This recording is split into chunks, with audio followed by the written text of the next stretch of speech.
Welcome back to Story Deep Dive with Dana and Rachel. We are coming to you today with our overview slash preview episode of our new read, which is Cold and Deadly by Toni Anderson.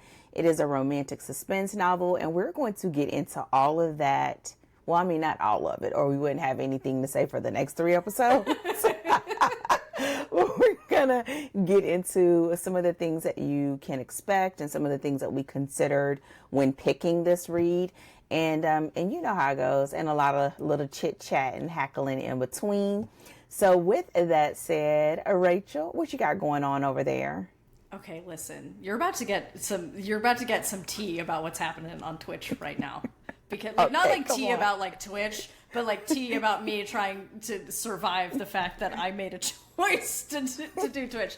Okay, so I want to say for anybody who's listening, like Twitch may not be like your thing, and video games may not be your thing, and also this is one of those things where like if you're considering watching me on Twitch, like you should have like a bit of a language advisory, because I play a lot of horror games, and the horror games is this is what brings out the language. Like this is where my personal sense of self-control gets the most weak, because I get really scared, the filter goes out the door, and words start flying out of my mouth in a hot panic. So, and the reason all of this is relevant is because so by the time this episode comes out, this week I should be wrapping up a horror game that I've been playing called SOMA.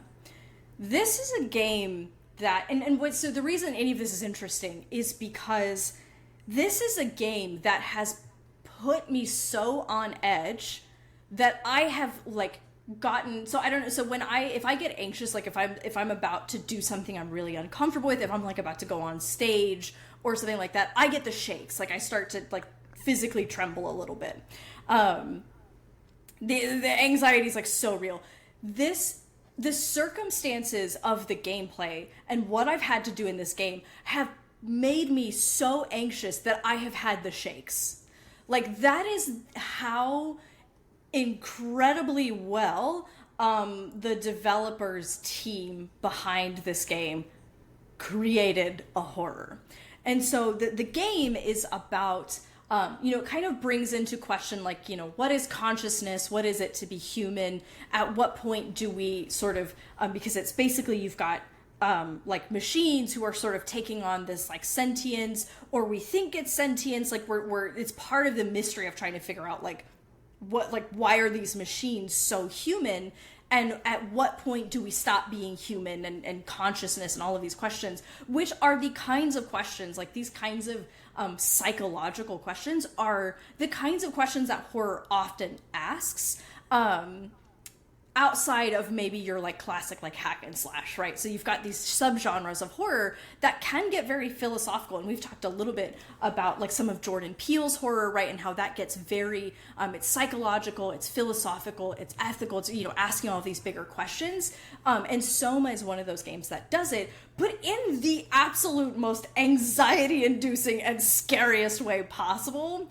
And so I've been wrestling my way through this game, but it's so fascinating to play a game and to watch the effect that it has on you, right? And the way that, probably watching it as a movie, you would be uncomfortable and you would be scared and you'd be like, oh, this gives me the ugh.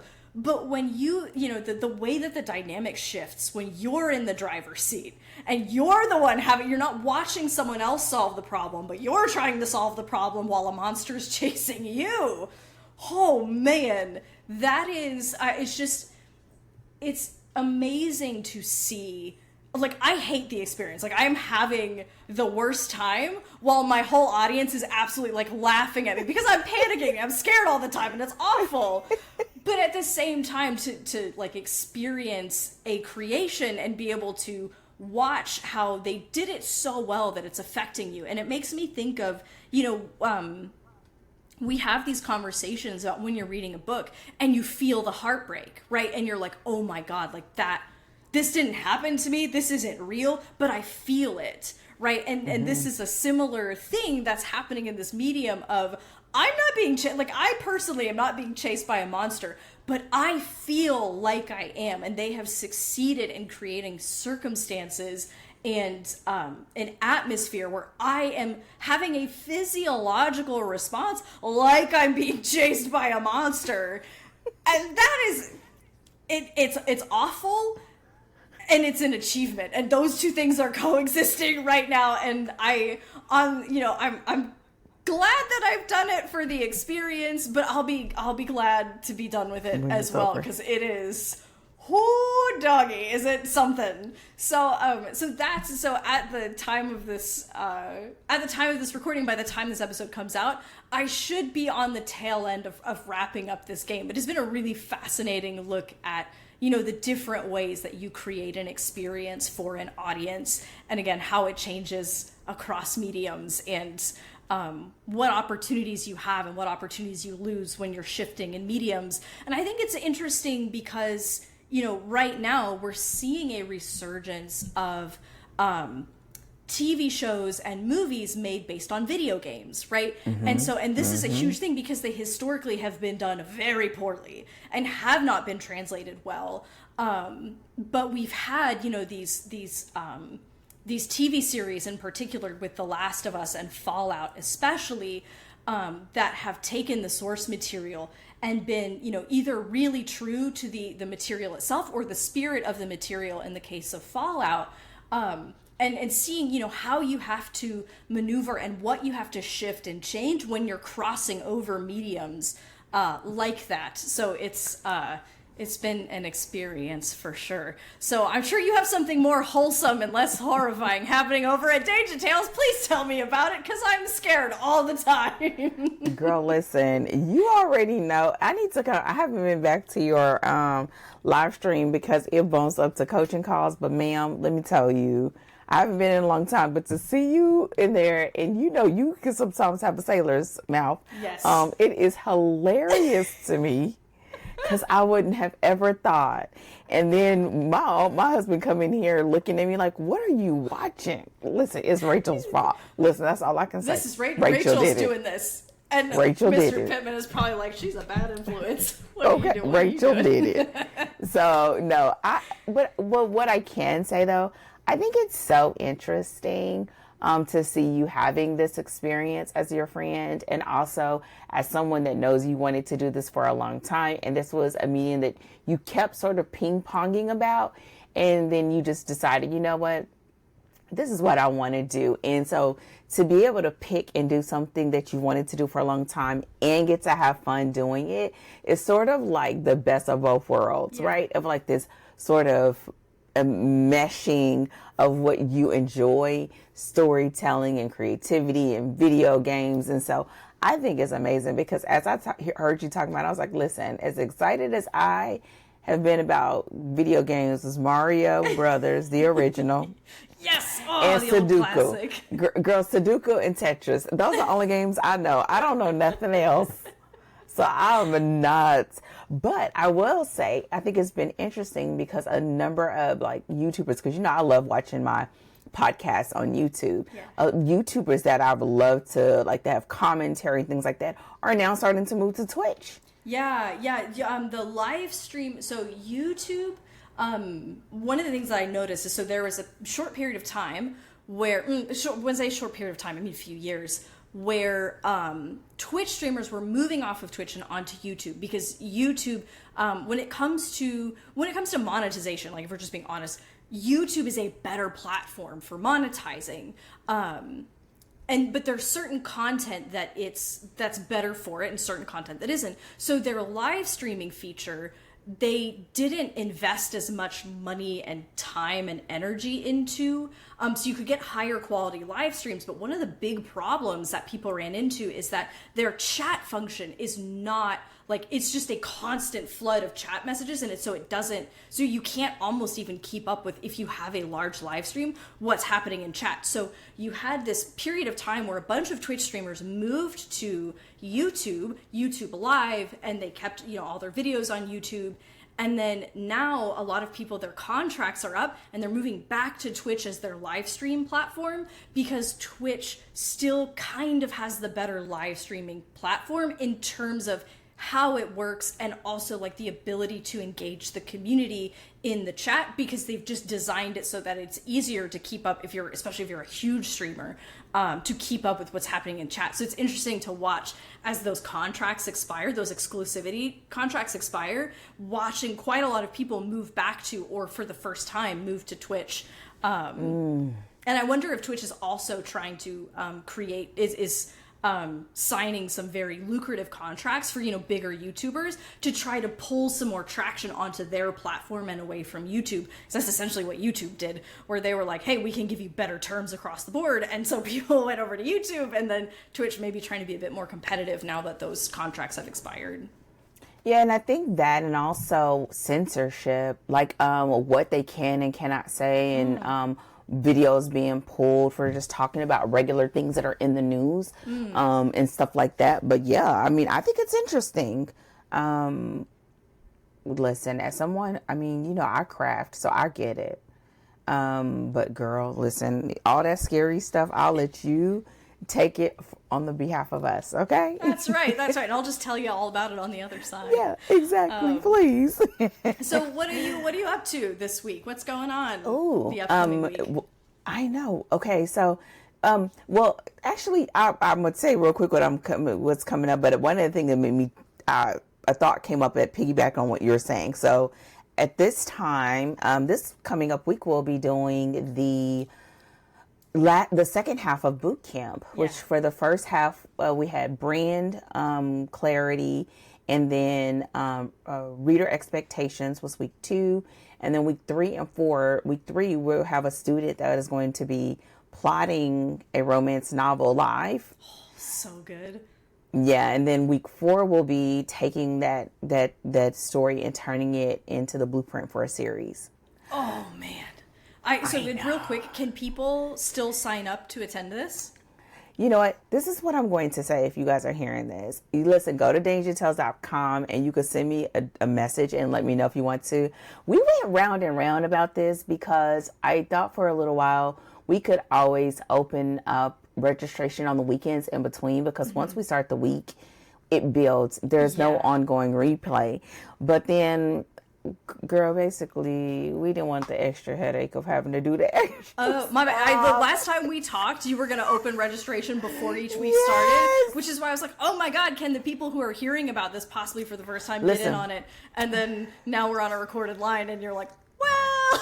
Because here's, like, I really feel like we could, because we do have workshops that touch on the content that's a part of the experience, but we've never had this experience go all the way through, from beginning to having the actual outline done. Like, we've done, like, here's things so that you can have an outline, like your blueprint for your story, but not actually have a student doing it. So so it's like, it's been very interesting to do this. But I will say, so that's what we're going through. Y'all say a prayer, okay? And now, the thing that made me think about as you were talking about the gaming was I just recently watched one of the Netflix series called Forever, and I thought it was very interesting. At first, I was wondering why they selected that it was in 2018. And it wasn't until my daughter, Kira, came by and was watching one of the episodes with me, and she was like, oh, I bet it's because of COVID. And I was like, you're right. Yeah. So what I found very interesting is this, I think it's based on a book, but it's a very interesting story about these high school juniors who they were friends in like elementary school, and they lost track of each other, and they see each other at this New Year's party. And I think in like Hollywood Hills or something like that. And it's a very interesting story, but the reason why I think it kind of overlapped with what you were talking about is I found it very interesting. Like, I haven't seen a series that did a very great integration with music. And I remember there was a time, I was a huge I love music. Like I love music. Like I love books. But I remember there was a time when the music, movie soundtracks were almost bigger than the movies. Yeah. And so as I'm watching this movie, they didn't use like your normal like score style music.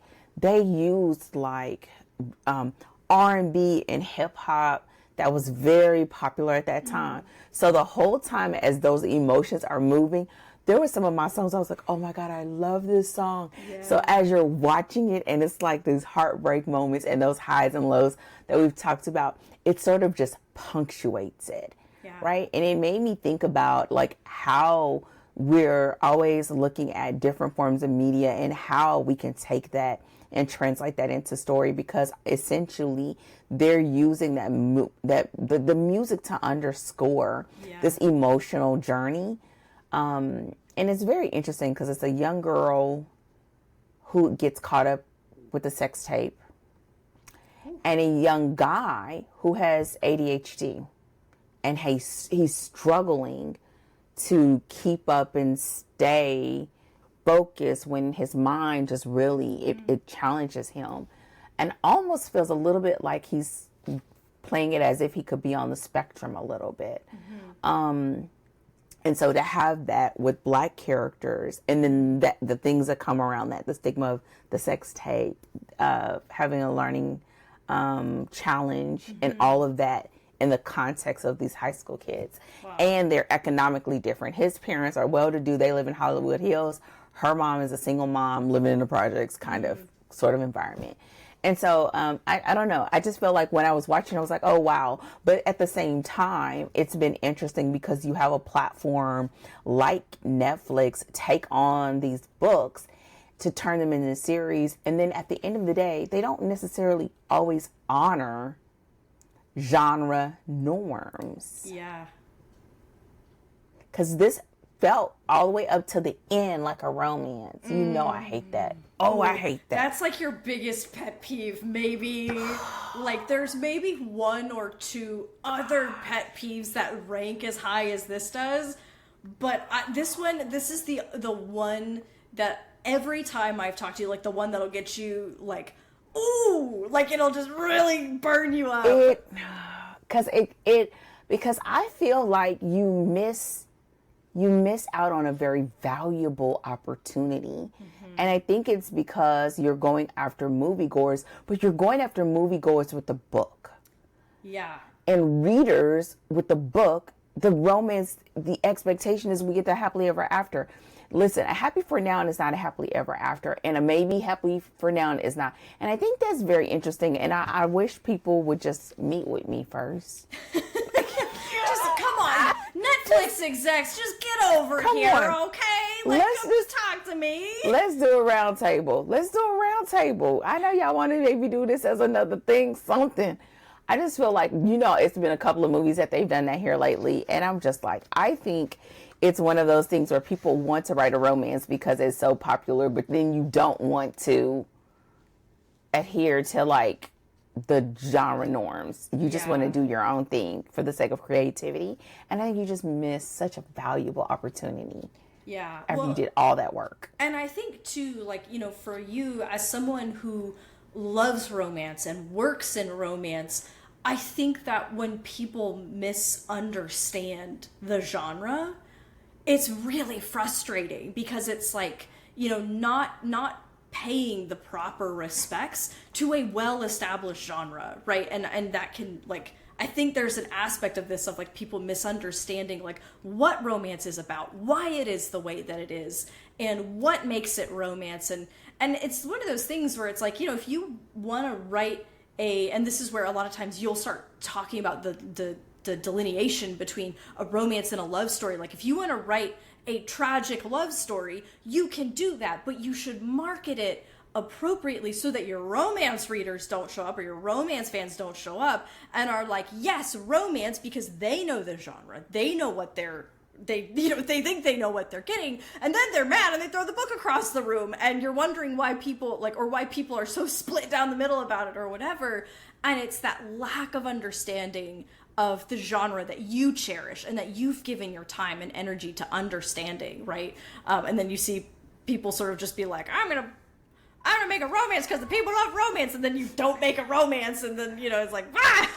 Oh, and here's what makes it so bad. And I think what happens is it's kind of like a double-edged sword, because a movie or a show like that on Netflix is going to do 10 times, 20 times more revenue, right, than a book.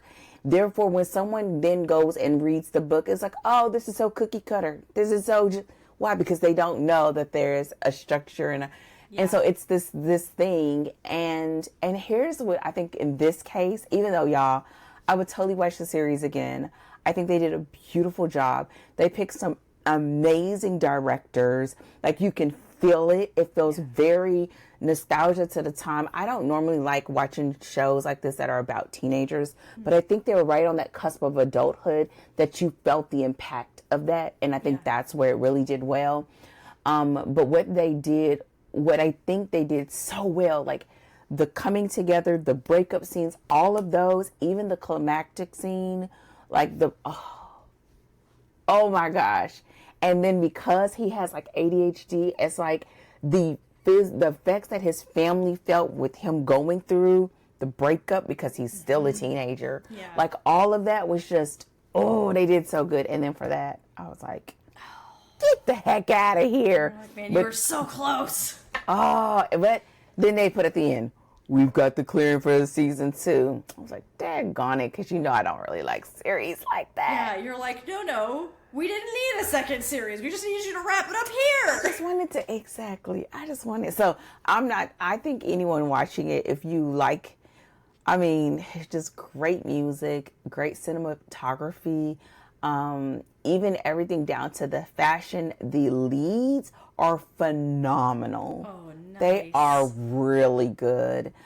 It sort of reminds me, on a lighter note of, oh gosh, what's that other movie that I really love with the teenagers? Love and Basketball? No. Because, most of yes, Fault in Our Stars, but it's not depressing like that one. But just to see them two together, oh my gosh. I just, I cannot move past that movie without watching it, and I can't watch it without boohoo crying. And I hate it every time. That's the reason I haven't watched it, is like, no sad.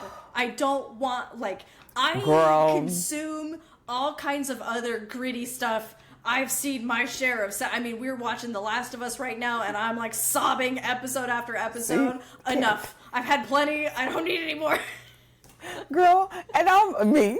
Why? Girl, you're like, you ain't seen this 100 times. It's the same. Every time you're showing up hoping it's going to make me be different, and you're like, it's still the same movie. No. And the crazy part is I don't even want it to be different, because it is so good, but it is so sad. It is, but the book, I cried too. Yeah. I like boohoo cried. Like, trying to read between the tears. It was so sad.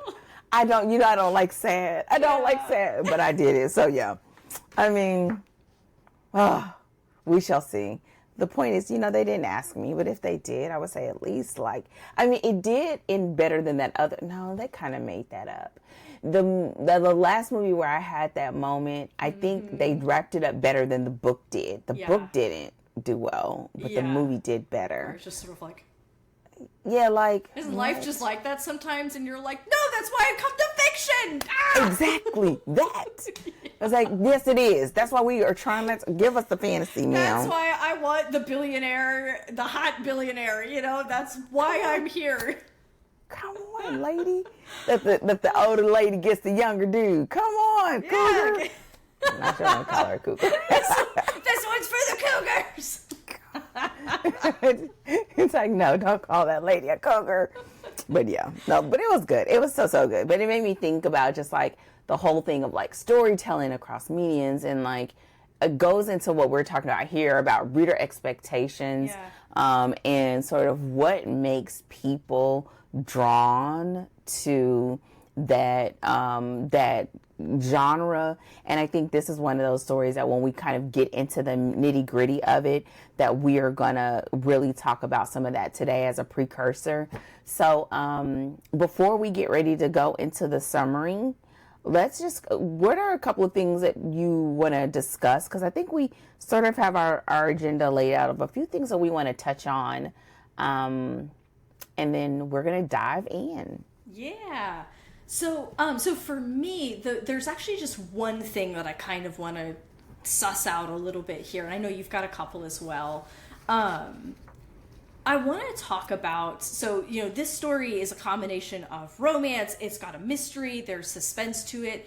And so in preparation for like the upcoming conversation, I kind of wanted to talk a little bit about like how you differentiate thriller versus suspense. Because throughout the episodes, we're going to talk about, it's suspense, and then we've kind of got this like thriller element that then it kind of moves in between. And I know I have particular definitions for my kind of niching in crime in particular, and how I delineate between those. But I'm curious about, what those look like for you. And also because romantic suspense is a super specific niche that's also very popular, to see where some of those lines are like for you and for me. And I just want to know if there's like, is there overlap? Do those definitions differ at all? So that's the main thing that I want to kind of cover, because this is, a full mix of, it's a romantic suspense and there's a mystery, and there's it's really a fair play mystery. It's got so there's like a classic crime element to it, and all of those things are kind of happening all at once in the story. Mm-hmm, oh, and what about you? Okay, you did have one other one, so I'm gonna say what your other one was, because then you're gonna kick yourself because you didn't say it. That we wanted to talk a little bit about slow burn. Oh yeah, sorry. I thought that kind of fell under like your umbrella, so I was leaving it for your list. How's she gonna add to my list, y'all? Okay, and then the last thing that I have that I just kind of want to just touch upon is layered characters. Yeah.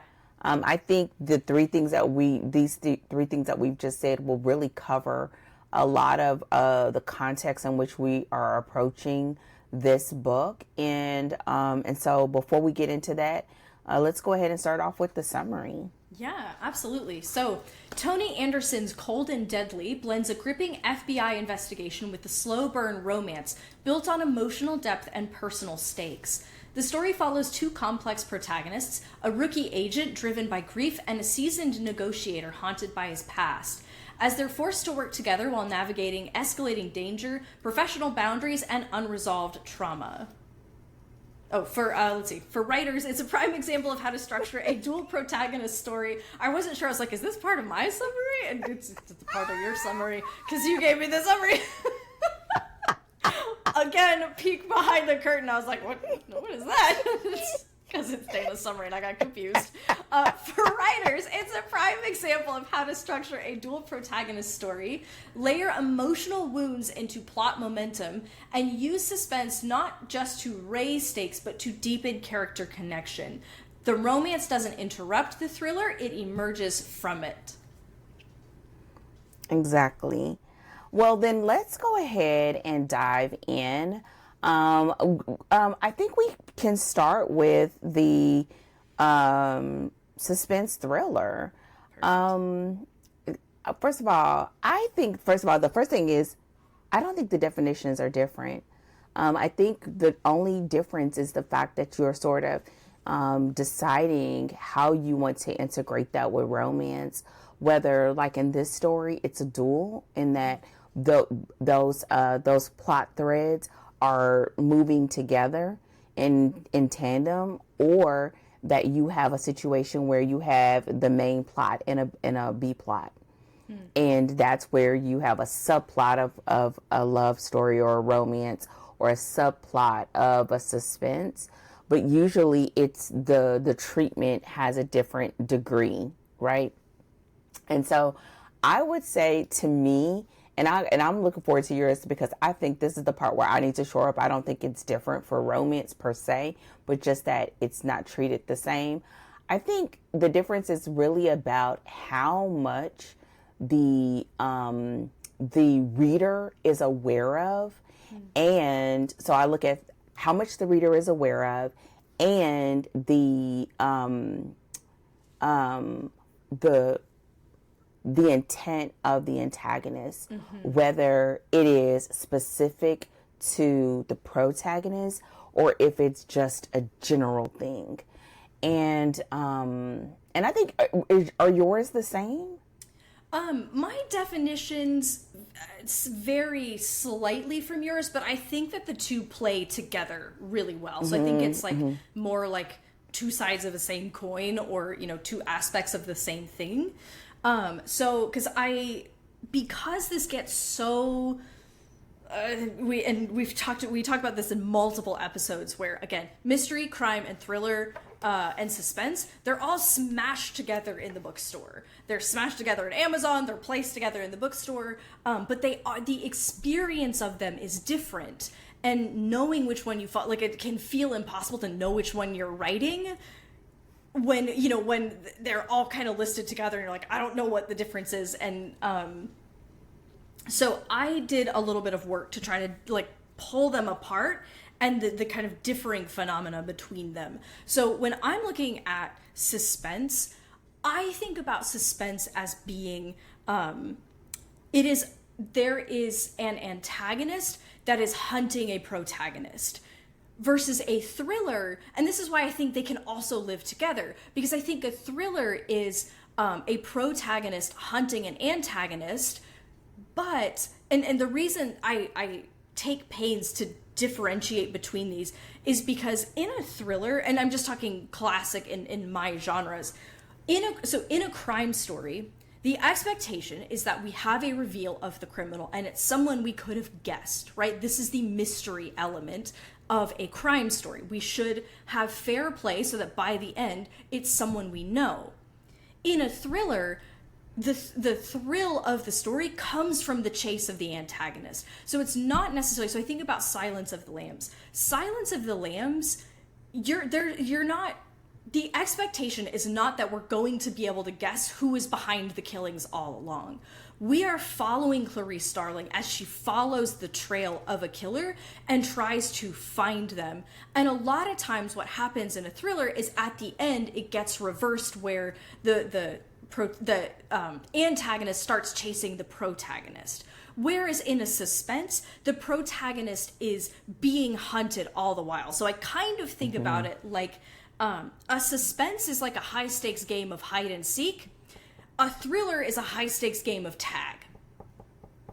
And so, because when I think about suspense stories, I think about something like, what is her name? Is it Frida McFadden?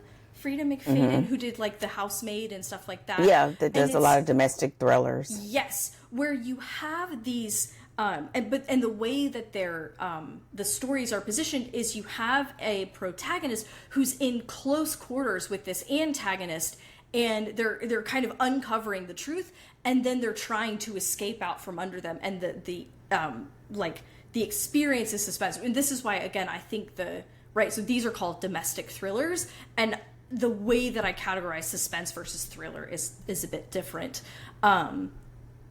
But so that's how I sort of like, because I'm looking at also the effect that they're creating for the reader, and the protagonist's relationship to the chase with the antagonist, and again, why they can kind of live together. We have an antagonist hunting a protagonist, and then a protagonist getting wise to the fact that they're being hunted and turning that chase around, or having to escape in time.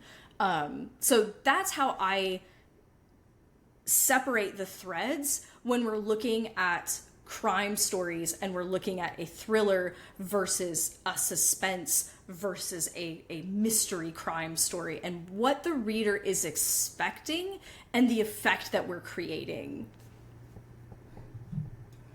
I think that was clear as mud to me, but I get it.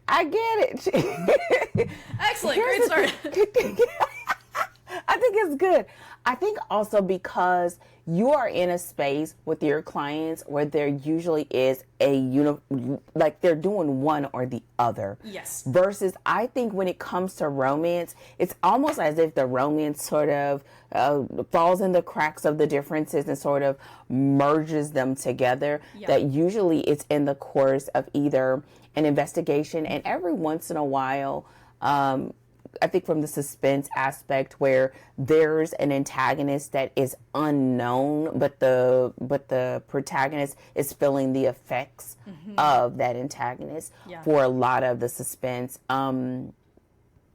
It also can be that it can be the environment. I don't know if I would categorize I don't know off the top of my head if I can even think of like a romantic thriller that I could think of. But I do believe that when it comes to romance, those two sort of lines they sort of bleed through. Yeah. But it's usually because you don't know who the antagonist is. Yeah. And that it's always this sort of unfolding. And in some capacities, the reality is in romance, a lot of your antagonist is the love interest. So it's not treated the same as like when you're doing a crime where it is, in our case now, where there is this outside antagonist, because they are antagonistic in the beginning to each other. And in this story, we see that that in fact the antagonist wants Dominic. Yeah. He's very clear about that. Yeah. And so that's where that line sort of blurs. So then my question to you would be, what are some of the characteristics that you would say, like just as a hard line, at least to help delineate that if someone is writing one versus the other? Yeah, I think the most important delineation that I find like with my clients and in the areas that I work in is setting the expectation. Are we supposed to be able to guess who did it or not? So much of the other things are just going to be about the experience that you create. And the reader, if the reader goes in knowing that thing, like, as long as you achieve your ends, like storytelling wise, like then you're good. So I think that readers won't fuss very much over the lines between suspense and thriller, but where you will alienate and frustrate readers is setting an expectation and then delivering the wrong thing. So setting an expectation like we're getting a crime story and a mystery, and then and then it's like some rando that we're like, oh, I didn't have a shot at guessing that it wasn't that kind of story. And you're like, oh, like that's so annoying, versus setting the expectation that this is just some rogue element that we're like that. To me is the most important delineation, because that is where you will that is the biggest pain point with readers is expecting one thing and getting another. And that's the biggest expectation that you can miss and antagonize your reader unknowingly. So that's where I draw the clearest line of like, know that going into it so that you can deliver accordingly.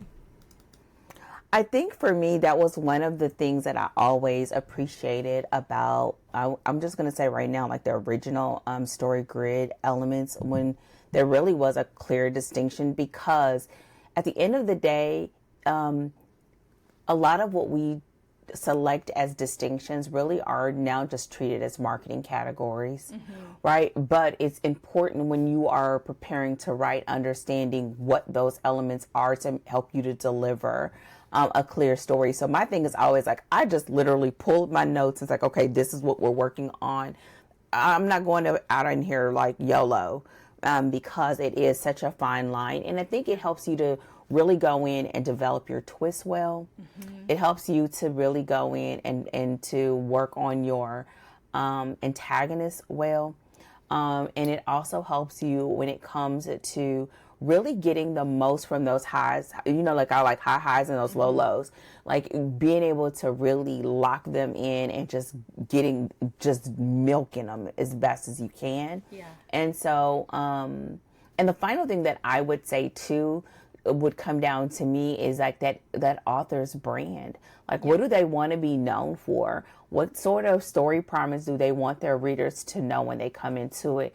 You know, if it is, I love how you say like tag, you know, it's kind of like tag versus kind of like a cat and mouse. But if, you know, if that's the thing, if that's part of the thrill, it's kind of like when we talked about in one of the episodes, oh no, it actually wasn't in one of the episodes. We were talking about it in book club here recently of like, one of the students was like, oh, I thought it was okay. But that student was a thriller writer. Mm-hmm. So the cozies are not looking here for mental gymnastics. Yeah. They want a really simple whodunit. They want a little bit of fun, some funny, a little bit of action, and then they're going to go to bed. Yep. You know, it's not the same thing. They don't want to be haunted at the end of the night. Like, that's, okay. They want to go to bed and be able to go to sleep. Exactly. And so knowing that helps you with also the delivery aspect of it. Yeah. And so I think to me, because a lot of it is usually in tandem with the romance, I hold the definition loosely because I feel like every time you pick up a resource, they're not always in agreement, but you can be in agreement with how you write your stories and then continue to deliver on that. Yeah, 100%. And that's, you know, because I went through these delineations in a Substack article like forever ago. But I'm very like clear to say like, listen, these are my designations based on the patterns I've picked up in storytelling and across the genres and across my reading and my work with clients. But knowing that, like, you know, you're going to read some of the resources, they'll probably define it differently. And, or that they'll have different nuances, or they'll try to categorize it in other ways.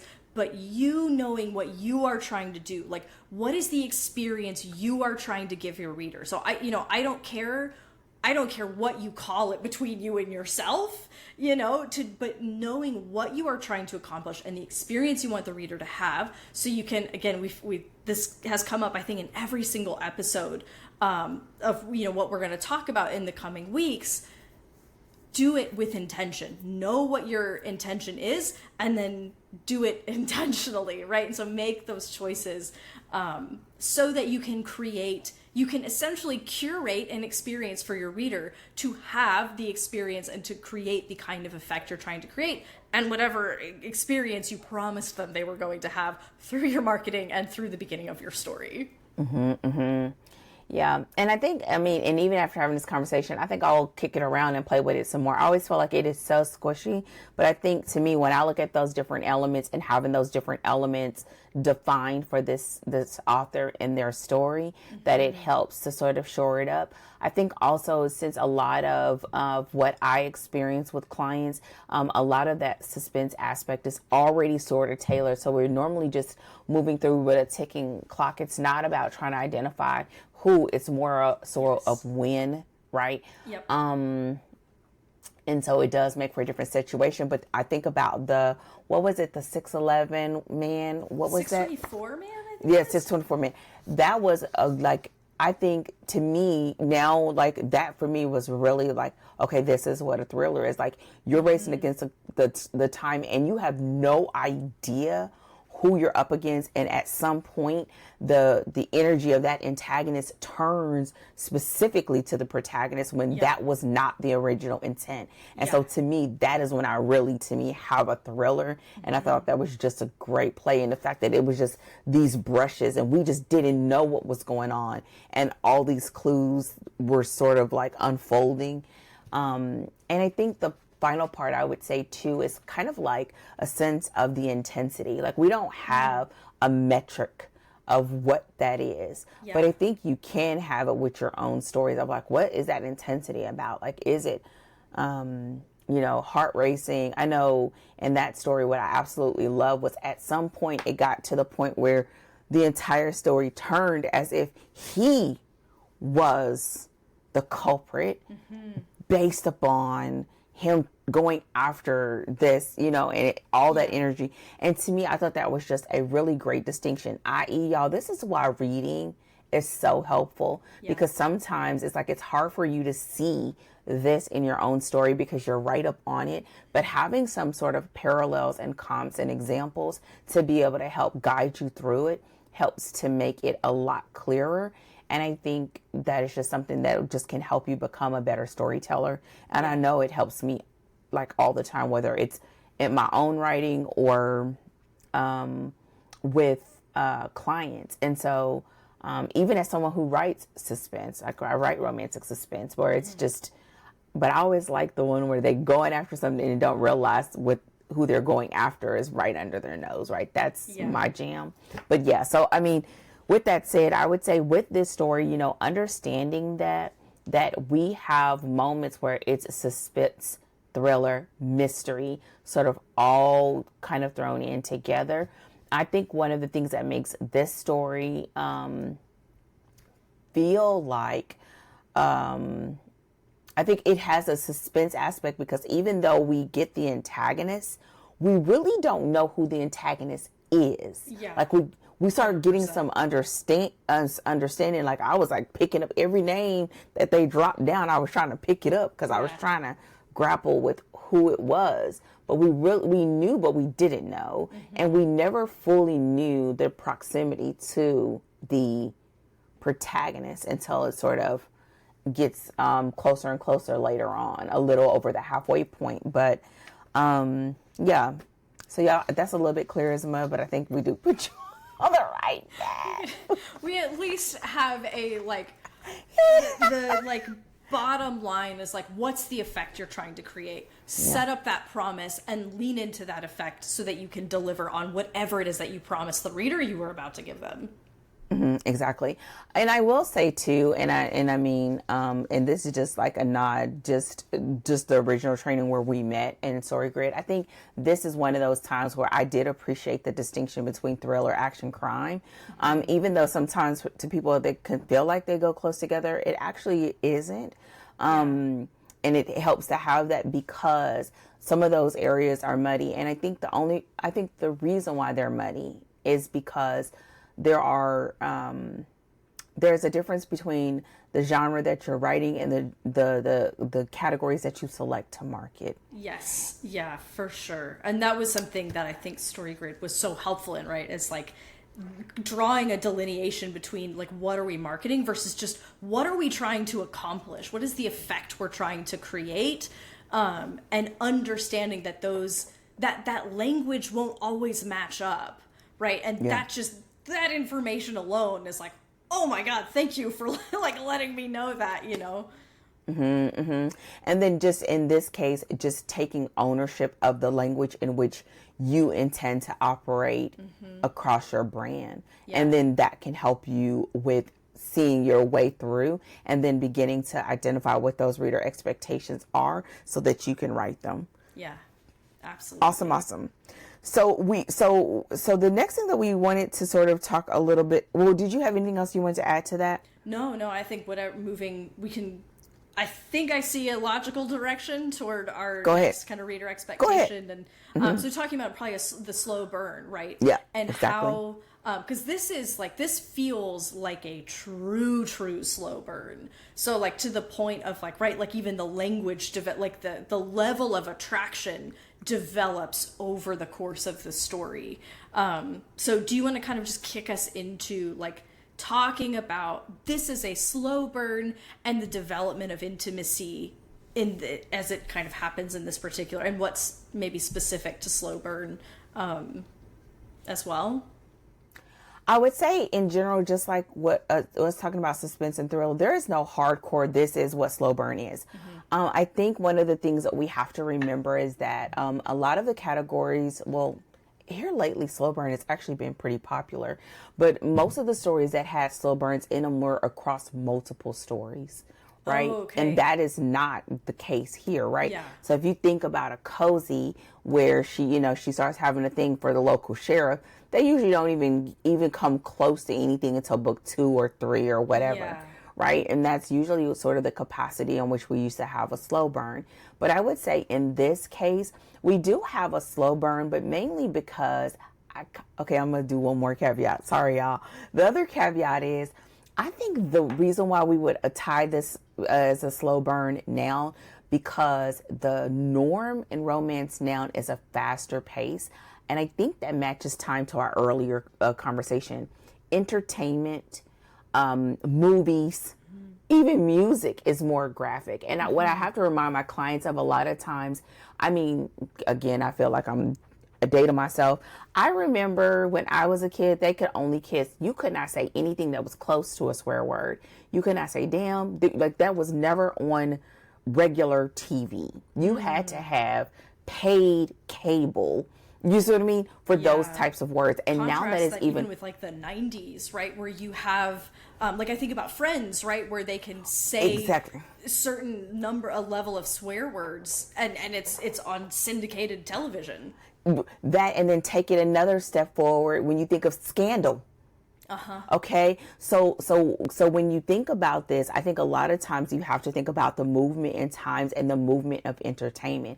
I think now, because of the movement of entertainment, if you have something like this story where they do not physically consummate the relationship, even if it's not a clear indication of we're going to be in a relationship, but we'll be sexually together until the halfway point, that's almost considered old school. Right? That is, people are like, oh, this is slow burn because it's at the 50% mark, which is used to be the norm. What we talked about, right, with the things we never got over, we categorize that as slow burn because I don't get together till midpoint. And most people, if it doesn't happen early, they think, oh my gosh, right? And I think people are slowing down a little bit more. In this particular story, I think it is understandable because the nature in which they come together is a professional capacity. Not only are they both agents, she's a rookie, he's seasoned. There's a difference. There's age gap. There's boss. There's forced proximity. There's a workplace, office/romance. Right? You have all these sort of tropes that are at play, and I think that does lend itself to the fact of it being a slow burn. And even at one point, he says, like, the FBI doesn't have any issues with agents being together, except for these, and they weren't in those circumstances. But he was very aware, and she was very aware of the optics. Yes, and that's, of weather. Which was really great because it was creating great circumstances that are buffeting against the relationship. So the relationship doesn't go against protocol, but because of how the FBI works and because of how it looks, like that, like the sort of politics of that are important because they both care about their careers deeply, right? And so it gives us, we have a reason for them to, like, we have these kind of external forces pushing against them, even though they're not, breaking the rules in any, like, like where it's like, oh my God, the FBI is going to freak out, you know what I mean? So she plays that just right of like why they would want to resist and why they would be concerned without fully being like, full Romeo and Juliet, like we can never be together because the FBI won't allow it, that kind of thing. I would say absolutely. And I would say because of that, allow that to be the filter in which you do everything else. So that's going to not just determine the pacing, that's going to determine the languaging. It's going to determine how the relationship progresses. And I would say when you think of that, also think about the fact that that the progress of intimacy would still remain the same, right? And one of the conversations that we had, like, people think, I've seen this over and over again when new people come to work with me and they know they want to write a romance because romance is one of the most popular genres, but they're not real romance readers. So they think they're going to revolutionize it and they're going to find their love based on intellect. Girl, ain't nobody trying to find nobody because they're smart. Now, it happens. Hey, easy. That's my whole claim. Listen, listen. Because your man thought you looked good, girl. Listen, okay? He didn't leave with that because Trevor was looking cooler than that. But he was like, she looked good, okay? Now, he probably didn't say it like that. But the point is, like, we still, like, visual. And now and I think people have all these words for it, asapient or whatever, all this stuff, where they start saying, like, the actual physical chemistry does not fully connect for some people until they are mentally stimulated and other things like that. But I think even if you had a character where that was their truth, you would still have a lead-in that causes that connection, whether it's by the eyes, physical touch, or whatever. And so I would say that if you find that you are new, don't try to reinvent the wheel there. You got bigger fish to fry. Yeah. You know, you want to make sure that, you know, it could even be that it's that, and you may not want to use overly explicit words, but at the same time, people being physically attracted to each other is normal. You don't want anybody to be like, oh, she's smart, but she butt ugly. Don't nobody want that, right? Especially not your like opening romance, right? Again, because we're also in we're escapism, right? Yes. No woman wants to either look at a guy and be like, well, at least he's funny, or be on the reverse where he like, oh, she ugly, but she real nice. Like, no. And that might work. It might work in internet dating. You may set up the situation a little bit different because he woos you with his words. But I think it's like, I think that's the thing that people kind of can get wrong sometime, right? Of like, oh my gosh, I just don't want to be wanted for my body. But you are entering, I always say, romance is fantasy. It's in a suspension of belief. You know, I mean, I think I probably were the very few relationships like mine where you met the person that you are with in high school and you're still together 30 years later, right? That's not the norm now. But at the same time, a lot of people want that to be their truth. Yeah. That you find your person, that your person has always been looking and they only looked for you, you know? And so with that said, here we see that, but it's tempered. It's tempered by the circumstances. It's tempered by grief. It's tempered by the professional environment. It's tempered by the stakes. And I think that is what allowed that moment. And I think, again, that's why we needed to get to the hostage moment, right? Because part of this is that they needed to be in close proximity because having distance allowed them to hold on to that facade that we are controlling this, that I can manage this. And I think that this is one of those opportunities where if you're a person that you do want to write romance, but you just don't get into all of the other steamy bits and parts, or you haven't totally reconciled for yourself that this is just how it is in the genre, then this may be something that you can do. Like you can have this sort of almost like the best of both worlds, but I think it's not by totally excluding the part that readers come to romance for. It's by setting up a set of circumstances where the pacing in which you would like to be true is in fact what is required by the circumstances that they're in. And I think that's how you can get the best of both worlds. Yeah, I think she does a really good job of that in this story because we do have, and I think that this is important too because she separates them from each other for a little while, but you have these moments. So you have a light recognition of attractiveness, right? And again, it's this. We're not Lucy Score thinking about what's under the dress kind of situation, but it is like, oh, like she has, she's beautiful. Van was a sucker for a pretty face. And she's like, man, he's got, cool eyebrows and a nice jaw. Or so, that's something she like recognizes, like physical features and stuff. But then on the other side, you have, you'll have this moment where Dominic is thinking about, maybe she has a boyfriend and then being like, ugh, like I hate that mental image of like her having a boyfriend, right? And it's not explicit, but it is this, it's the first prick of jealousy, right? And or even thinking about like, oh, what if she thought that I'm doing this thing? And then he has to like circle around and be like, what makes you think she want an old man like you anyway? Right? And so he's already, so you're getting that attraction. It's just not in really explicit sensual language because of the circumstances. And it is he's like, I'm her superior. We're trying to lock this thing down and keep it on track. But something that I really appreciate is that what does happen, so we start there, but the story and the language does become increasingly sensual, right? And the kinds of things, the kinds of thoughts they're having about each other do become increasingly sensual as we're leading toward that moment where they actually do come together for the first time. And that's something that I really liked about the way that she kind of handled this, is how we see the progression in the language toward like the way that they're thinking about each other. But early on, they're thinking about, is there a Mrs. Dominic Sheridan? Is there a boyfriend?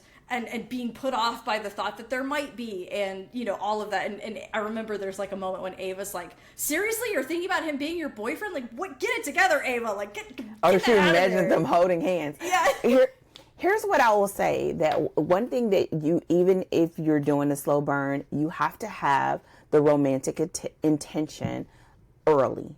Yep. Like immediate page one, or as soon as they see each other, even if they don't think that that's what they want, because when it happens, it's going to be like, where did this come from? Yes. If you don't have the breadcrumb trail, yes. Right? And so this is why in almost every scene, especially those in which they're together, there must be the hint of romantic intention, yep. Even if they're arguing against it, because that is building towards a thing that once it gets there, we want to feel like they've earned it, and we want to feel like it did not come from out of nowhere. Yeah. And I think that's the part when people are sort of adverse to that they equate the sensual nature or talk of it with the fact that it must be on page. Those are two different things. Yeah. You can decide to keep it on the mild side, or you could be like super hot. They get drunk and they just have a one night stand. You know, it's whatever, but it must be that we are building to this place. Because at the end of the day, even when we have, unless you're doing erotica, but I think that's even changed. When you have that physical intimacy, that's not the end. Yeah. It's just it's just a physical expression of feelings that most of the time they are unable to fully communicate.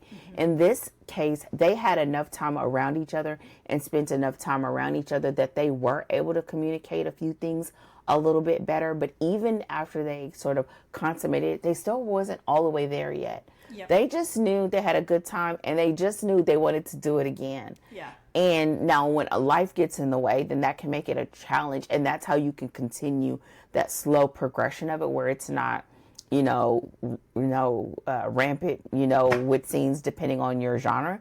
But I think because of the stakes again and the circumstances, it kept it sort of at bay. Yeah. Yeah. And I think the other thing too, and this is something that like I tell my writers, is like also like that interaction and that hint of something, attraction, that hint of connection early is also just to establish the expectation, right? Like, we are going to see this develop into something, and so it doesn't, because it's so funny, I've seen in crime novels, now these are strict crime with like a romantic, you could almost barely even call it a subplot, where the story is just kind of like progressing on its way, and we're like investigating and stuff, and there is a female character, and that's about as much as the male character ever acknowledged about her, and maybe she was pretty. If it's one from the 90s, like, you'd sometimes get the character that's like, she had legs for days, and then every guy talks about her legs in the story, like, it's the 90s, man, what a weird time in fiction. But then they get together, and you're like, why? Where did this come from? Like, and sometimes because the main character of the story is really not a catch, you're like, girl, you could have done better. What is this? And then all of a sudden it feels all out of whack. But you want to set up the expectation. I think especially if you're setting up the expectation for romance, that when your romance readers show up, they're like, okay, there's going to be romance here, right? And you're making it clear the trajectory that the story is on. Yeah, and I think another part of that too is understanding too with your languaging and your intention of where that can end, right? Because there have been some times like I can read a story and I can be like, okay, this is going to have physical intimacy on the page, right? Just by languaging. And so in this case, there was a moment where a girl comes and brings the casserole. Yeah. And she's just like, she didn't say it, but it was a little bit of edge to it. And he was like, what? I'm a grown man. I like sex. So we already know. Yep. This is sort of this hint of like, okay, that this is a possibility and a potential. There's already some undercurrent and a simmering, which we already felt in previous scenes. But the fact that it could go there. And I think, having that nod early on is important too, because it can be significant to the reader, whether or not they want to experience that on the page, especially when you connect it this closely with a crime, like a mystery, a murder mystery. When you connect it that close to it, everyone's not accustomed to having a full sex scene on the page. And so you want to be clear about that. Yeah, for sure. So is there anything else that you wanted to mention about that before we just kind of give them a quick overview about, layered characters? So this was one of the things that was on your list. So do you want to talk a little bit about, what we're looking at with layered characters and what we're going to see kind of play out in the story and in the next few episodes? Okay. Well, before I do that, did you have anything else? Did that help with the pacing and thinking about the difference between this story and Knock 'Em Out and kind of how that can differ? I would say the closing thing on that is just, not equating the fact that you have to have it mentioned and that it needs to be present on the page to the degree in which you actually communicate it. And I think the degree in which you communicate it should be in alignment with the heat level that your reader should expect. And that if you're doing a slow burn, it is a gradual, but gradual does not mean not present. I think it just means that it has to be present more often because it's more in thoughts and how they interact than it is in actual physical touch, and that there should be progression, that there should be seeing, talking, a touch, and it doesn't have to be sexual in touch, but that there's chemistry in that touch. And we do have some, first scene, there's a little bit of chemistry in that first touch, right? And again, we save it for after we've cleared the active shooter situation, so we're not, touching and having a moment at a weird time, but you do have that connection, that immediate connection in that touch. Setting up that expectation really early. And again, I think she did that really, really well. Yeah, she did. Okay, so then when it comes to the characters, I'm not going to belabor this because we have a whole episode on it, but I think this story does a really good job of having layered characters, that you have the vulnerability and or the emotional guard of both Ava and Dominic in this story, and our antagonist. And because we do get the moments where the protagonist is on the page, we get to experience that. We do experience it in grief, but we also experience it in the totality of how their relationship sort of evolves. But I think this is one of those great times where you get it all the way from their professional aspirations, the things in hit or misses when it comes to romantic relationships, and their upbringing and wounds from their childhood that contribute to who they are today, and what are those layers that they need to lower and or let go of in order to be fully seen and fully realized in this romantic relationship. And so we do see that in this story, and it's really done well. And the fact that we can add the antagonist on too is just great job. This is a great thing to see in the story. Yeah, absolutely. And I think that she did a nice job of because this isn't a super long book. These characters are only they're only our protagonists for one book. That's their story is one book. She says, and then holds up one finger on each hand. Is one book.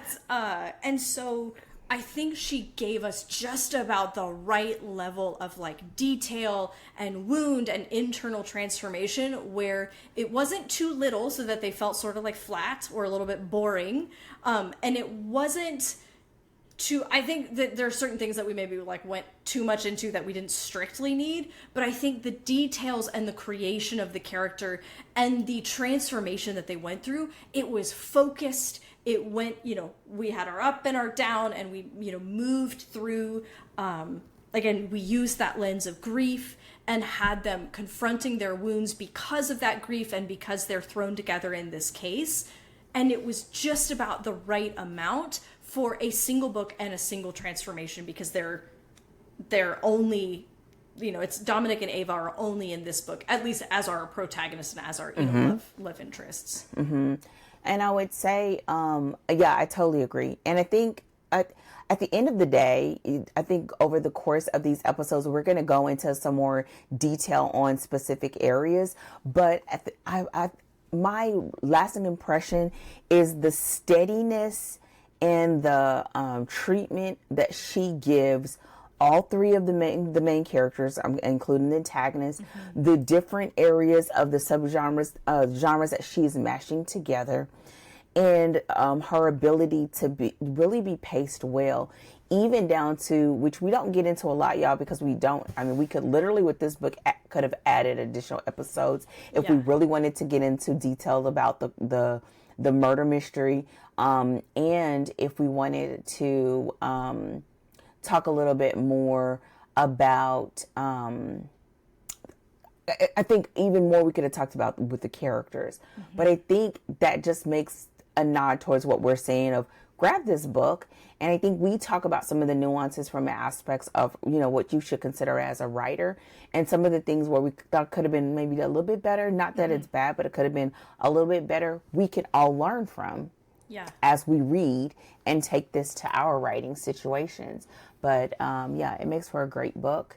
And the audiobook was done well, which we didn't mention, but the audiobook is done well. So if you want to do it with the audiobook, and so with that said, are there any other things that you want to touch on before we close out this episode? I think we covered everything that was on my list for sure. What about you? I believe so as well. We have 3 more episodes to go. So we want to thank you all for joining us for another book. Y'all, we have been rocking and rolling. We have been at this for, at the time, this is 6 months? Yeah, we're moving into our 6th, this is maybe our, let me check. I've got a list. I think this is our 6th month. I think 1, 2, so. 3, 4, 5. Yep, this is we've See? hit the midpoint for our year. Yeah, even when we're doing these long recordings, I'm good and tired. But I would definitely say this is another great book to add to your collection. I also think that us picking this book now is a great counterpart to some of the previous books that we had that we would consider genre mashups. Yeah. Especially if you think about it in against the Sookie Stackhouse, Dead Until Dark. If you think about it against, it was one more that I was thinking about. Oh, no, I think I'm thinking about what's coming up. I think you're maybe thinking about our next book, yeah. Yeah. So the point is, it really does add to those situations. And finally, I think this book is one of those books that it doesn't matter what genre you're writing in, you could take something from this book. Yeah. Man, just in how she did it. And so I think it can definitely be one that you can see yourself going back to again and again, and a fairly straightforward, easy. And we didn't even talk about twists. Man, great twists. So yeah. So with that said, if you haven't done so already, don't forget to visit us at storydeepdive.com. You can find our episodes, our show notes. Leave us a comment and let us know if you're reading along with us, if you have any questions. And wherever you are listening to or viewing this podcast, don't forget to thumbs it up and subscribe so that you can know what we have coming up, because we have many, many more stories coming your way. With that said, we are out. Take care. And as always, happy writing. Goodbye.